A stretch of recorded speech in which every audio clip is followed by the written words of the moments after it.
Bien, debemos saber que el hemotórax es la presencia de la sangre en la cavidad pleural, esto debido a una laceración pulmonar o una ruptura o lesión de los vasos intratorácicos.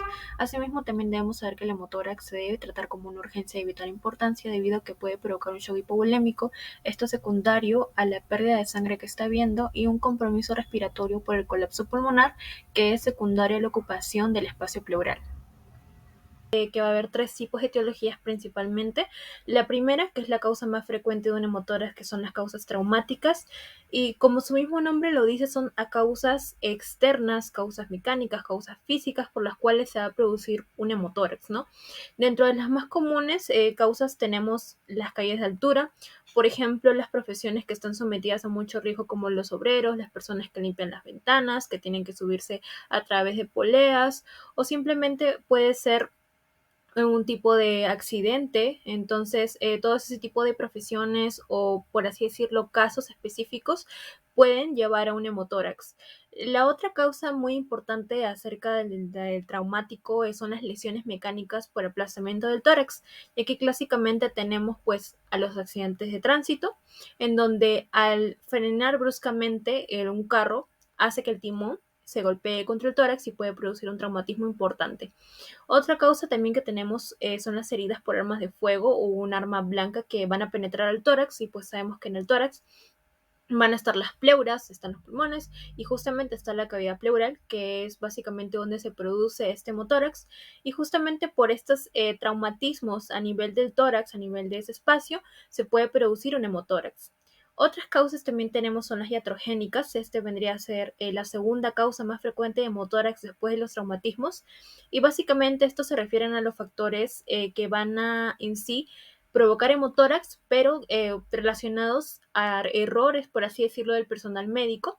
Y tenemos clásicamente la colocación de un exceso vascular que puede ser en la arteria subclavia o la yugular, el hemotórax de causas no traumáticas. Aquí bien vamos a tener las diferentes causas que, como he dicho, ocurren con menor frecuencia y generalmente suelen ser secundarios a, por ejemplo, unos tumores malignos.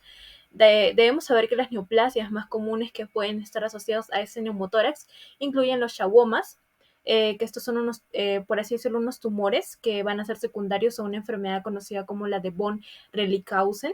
Y también podemos tener clásicamente a otros tumores que se originan de los tejidos blandos, como un sarcoma o un angiosarcoma.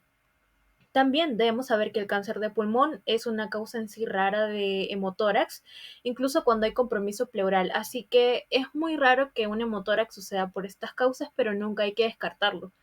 También otra causa espontánea no traumática puede ser el uso de anticoagulantes, algunos fármacos que pueden estar indicados para algunas enfermedades, para prevenir una trombosis, entre otras causas, ¿no? Este tipo de pacientes también pueden tener un riesgo de hemotórax. También tenemos las causas que son también raras, que son las anormalidades congénitas de la vasculatura pleuropulmonar. Asimismo, la endometriosis pulmonar, que también es una causa muy rara, no se suele asociar mucho, pero siempre hay que tenerlo en mente. Y también un tromboembolismo con infarto pulmonar al momento de haber un trombo en alguna vena pulmonar a una arteria pulmonar, pues se puede hacer que haya un infarto pulmonar y eso puede desencadenar un hemotórax. Y ya las últimas causas que tenemos dentro de este grupo de etiologías, tenemos un neumotórax con adherencias pleurales que hace que un neumotórax sea crónico y luego pueda desencadenar un hemotórax. Y por último, también las anormalidades hematológicas, como por ejemplo la hemofilia. Al paciente le estamos ubicando las líneas axilares tanto anteriores, las medias y las posteriores. ¿Esto con qué fin? Con el fin de nosotros poder ubicar la línea axilar anterior y la media, que entre estas dos, tanto la axilar anterior y la media, se va a hacer la inserción para la toracostomía con el tubo, por ejemplo, en un hemotórax masivo. Entonces también aquí le estamos ubicando la línea medio clavicular, eso con el fin de poder ubicar los espacios intercostales. Ubicamos el ángulo de Luis, al costado del ángulo de Luis, un poco más abajo, nosotros ubicamos el segundo espacio intercostal y nosotros vamos bajando hasta encontrar el quinto espacio intercostal, y una vez de que tenemos el quinto espacio intercostal nos dirigimos entre la línea axilar anterior y la media del quinto espacio intercostal y hacemos la inserción. ¿Dónde debemos hacer la inserción? En ese punto que ubicamos, pero siempre va a ser por encima de la costilla que va a estar inferior. ¿Por qué? porque debajo de la costilla va a pasar el van, que es la vena, la arteria y el nervio, y con el fin de evitar una lesión a nivel de este segmento, pues se hace la incisión o la punción por encima de la costilla. El trauma de tórax comprende las lesiones producidas en la pared torácica, afectando a órganos y estructuras intratorácicas, ya sea por fuerzas externas de aceleración, desaceleración, electrocutación, penetración de baja intensidad, entre otras.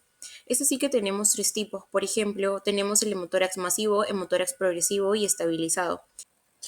La sangre puede llegar al espacio pleural por lesión de la pared torácica, el diafragma, el parénquima pulmonar. Esto puede suceder ante cualquier tipo de traumatismo anteriormente mencionado, ya sea cerrado o abierto. Es así que por eso tenemos primero el hemotórax masivo. Cuando hablamos de hemotórax masivo nos referimos a un sangrado que no puede ser controlado hacia la cavidad pleural. Puede haber lesiones de grandes vasos y también del corazón. Cuando hablamos de el hemotórax progresivo, hablamos de que es hemodinámicamente estable, pero hay un sangrado de vasos como por ejemplo arterias intercostales y la mamaria interna. Y finalmente el hemotórax estabilizado es un hemotórax, bueno, son la mayoría de los hemotórax. Aquí el sangrado se detiene de forma espontánea y su origen suele ser del parénquima pulmonar. Continuando con la clasificación, tenemos hemotórax no traumático y hemotórax iatrogénico. En el caso del iatrogénico, la causa más frecuente de este tipo de hemotórax es la perforación de una vena central o arteria por la inserción percutánea de un catéter. Y en el caso del no traumático, estamos hablando de, como ejemplo, podríamos tomar una neoplasia, una metástasis, ruptura anormal de un vaso intratorácico en el caso de un aneurisma de aorta o una coartación de aorta, asimismo como desórdenes de coagulación como la hemofilia o la trombocitopenia.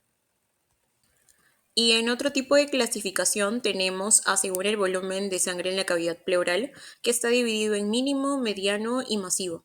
Cuando hablamos de un hemotórax mínimo, estamos hablando de menos de 300 mililitros.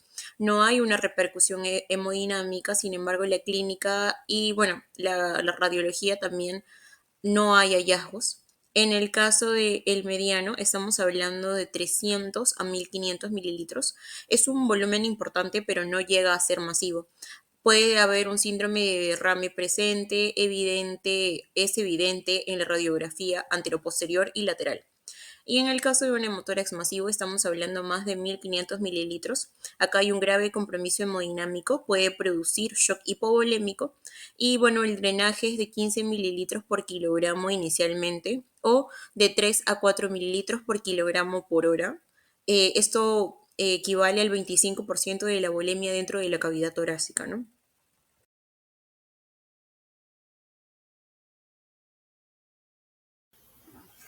Como estamos viendo, lo que vamos a necesitar es una bata, nuestra mascarilla, los guantes y el campo estéril. A su vez, de los vendajes o esparadrapos y lo que son las famosas gasas. Una solución de limpieza como solución de clorexidina al 2% o agua estéril. Agujas de diferentes calibres, como podemos ver. Jeringas de 10 y de 20 mililitros aproximadamente. Anestésico local como lidocaína al 1%. Dos pinzas Kelly o hemostáticas, un kit de suturas, material irreabsorbible, puede ser de seda o de nylon, un bisturí de hoja número 11 aproximadamente y el tamaño del tubo. Como estamos viendo, lo que vamos a necesitar es una bata, nuestra mascarilla, los guantes y el campo estéril. A su vez, de los vendajes o esparadrapos y lo que son las famosas gasas. Una solución de limpieza como solución de clorexidina al 2% o agua estéril. Agujas de diferentes calibres, como podemos ver. Jeringas de 10 y de 20 mililitros aproximadamente. Anestésico local como lidocaína al 1%. Dos pinzas Kelly o hemostáticas, un kit de suturas, material irreabsorbible, puede ser de seda o de nylon.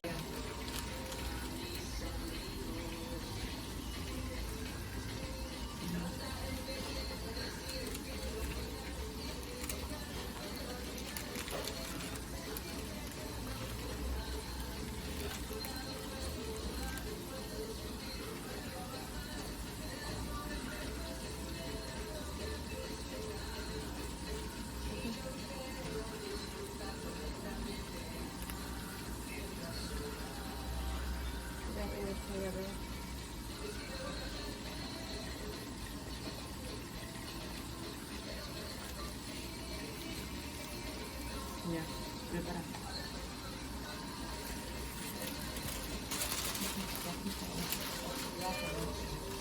Ya, cuidado que como abre. En una esquinita tienes. No, una esquinita. La valija, así, punto para la valija. Desde arriba.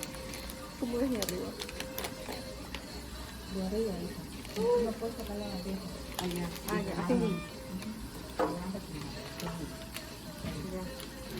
Yo la abro, ¿no?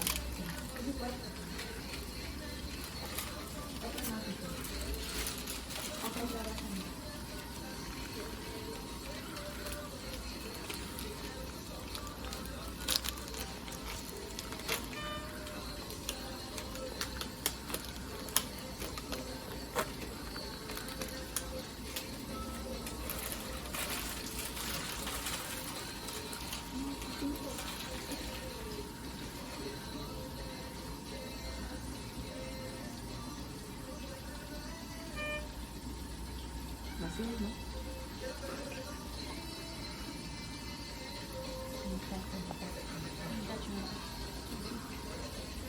Tú no puedes, levanta más arriba.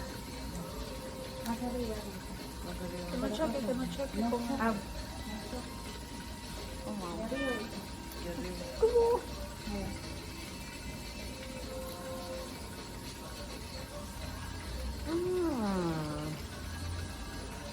y tú levanta la mano. Bien, como primer paso tenemos reunir el material, campos estériles, antiséptico y el equipo de toracostomía con un tubo de tamaño adecuado, aproximadamente entre 28 a 32. Hay que preparar la trampa de aguja y el recipiente colector. Como paso número 2, tenemos colocar al paciente con el brazo ipsilateral extendido sobre la cabeza y con el codo flexionado, a menos que otra lesión lo impida. Un asistente deberá mantener el brazo en esa posición como podemos ver en las imágenes a continuación. Hay que realizar como paso número 3 lo que es la antisepsia extensa, como estamos observando, y colocar los campos estériles en la cara lateral de la pared torácica, incluyendo la tetilla en el campo operatorio. Como paso número 4 tenemos que identificar el sitio de inserción del tubo. Como mi compañera lo explicó en la parte anatómica, tenemos que buscar el cuarto o quinto espacio intercostal. Este lugar corresponde a nivel de la tetilla o pliegue inflamatorio. El sitio de inserción debe estar entre la línea axilar anterior y la media. En el paso número 5 tenemos que debemos de inyectar abundante anestesia local en lo que es la piel, el tejido subcutáneo y el periósteo costal y pleura. Hay que utilizar lo que es el tubo del tórax para medir la profundidad de inserción del tubo. Ojo, hay que tomar la medida colocando la punta del tubo cerca de la clavícula con una suave curva hacia la incisión. Tenemos que evaluar la marca en el tubo que coincide con la incisión, asegurándonos de que el orificio centinela quede en el espacio pleural. Por lo general, las marcas estarán entre 10 a 14 a nivel de la piel. Va a depender de la cantidad de tejido subcutáneo que encuentre en mi paciente, como por ejemplo en pacientes obesos. En el paso número 6 tenemos que realizar lo que es una incisión de 2 a 3 centímetros paralela a las costillas, en el lugar predeterminado, y disque de forma de roma a través del tejido subcutáneo sobre el borde superior de la costilla. Como paso número 7, ya tenemos que realizar lo que es la perforación de la pleura parietal, con la punta de una pinza sosteniéndola cerca de la punta para evitar una inserción brusca, profunda del instrumento y lesión de las estructuras subadyacentes. Hay que avanzar la pinza sobre la costilla y abrazarla para ensanchar lo que es el orificio pleural. Hay que asegurarnos de no introducir profundamente lo que es una pinza en la cavidad torácica. A su vez, se va a evacuar lo que es el líquido y con un dedo enguantado y estéril, claramente, exploramos para liberar las adherencias y los coágulos. ¿Qué queremos decir con ello? Que debemos realizar lo que es una toracostomía digital. Ya en el paso número 8, vamos a colocar lo que es una pinza en el extremo distal del tubo, utilizando ya sea otra pinza en el extremo proximal o nuestro dedo como guía. Introducimos el tubo al espacio pleural hasta la profundidad deseada. Como paso número 9, hay que mirar y escuchar atentamente en busca de un movimiento de aire y drenaje hemático. El empañamiento del tubo del tórax con la exhalación puede indicar de que ya el tubo está en el espacio pleural. Por ello, En el paso número 10 tenemos que retirar la pinza distal y conectar el tubo de toracostomía a una trampa de aguja como recipiente colector. Podemos utilizar abrazaderas plásticas para asegurar la conexión entre el tubo de toracostomía y la trampa de aguja. En la toracostomía con tubo podemos decir, en el paso número 11, hay que asegurarnos que el tubo a la piel ya esté asegurado, con una sutura gruesa y no absorbible. En el paso número 12, cubrimos con un apósito estéril y asegurarlo con cinta adhesiva ancha, o, también mejor dicho, lo que es un esparadrapo. Como paso número 13, obtenemos lo que es una radiografía de tórax, pero eso lo va a hablar mi compañera más adelante en el video.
Referente al examen físico que vamos a ver dentro de lo que es un hemotórax básicamente, en lo que es la inspección, pues aquí el paciente vamos a ver que va a sufrir lo que es una disnea, va a haber un aumento de lo que es la frecuencia respiratoria y también los cambios del patrón respiratorio del paciente.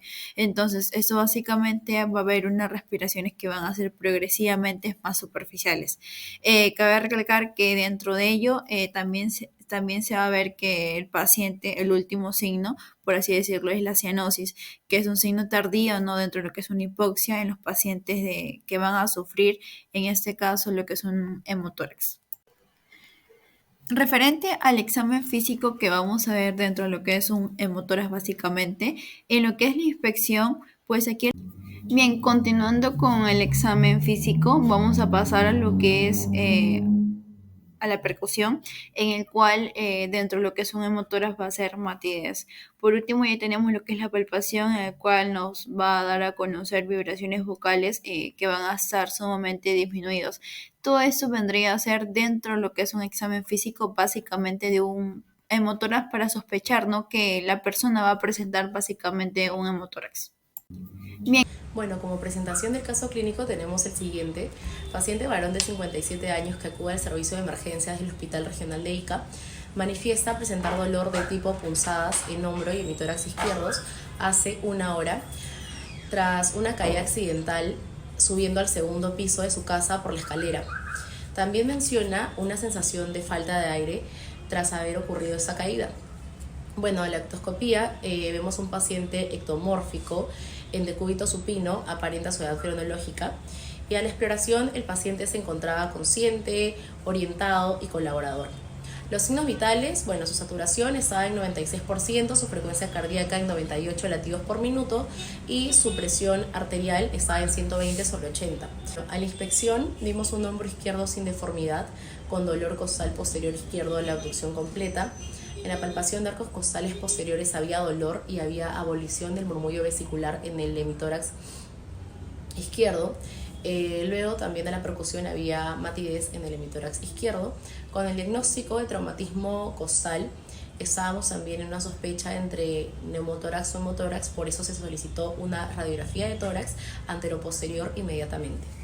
Y bueno, en la radiografía vimos una desaparición del ángulo costodiafragmático izquierdo, un hemidiafragma izquierdo comprometido, había también opacidad del hemidiafragma izquierdo, contenido líquido en la cavidad pleural izquierda, y con toda la clínica ya mencionada, más la radiografía pedida, se diagnosticó un hemotórax traumático cerrado. Bueno, ahora procedemos a realizar una toracotomía. Los pasos son los siguientes. El primero es elección del sitio de inserción, luego vamos a desinfectar la zona, luego vamos a preparar y colocar el campo estéril, luego vamos a utilizar guantes, vamos a colocar la anestesia en la zona, luego vamos a realizar una incisión en la piel y en el tejido subcutáneo, luego vamos a realizar una disección de los planos músculo-aponeuróticos, vamos a penetrar el espacio pleural, luego vamos a explorar el espacio pleural y vamos a colocar el tubo endotorácico, luego este tubo lo vamos a conectar con el sistema de drenaje y luego vamos a fijar el tubo de tórax y se va a colocar un apósito, y bueno, para esto finalmente vamos a realizar una radiografía de control. Y eso es todo por el caso. Muchas gracias.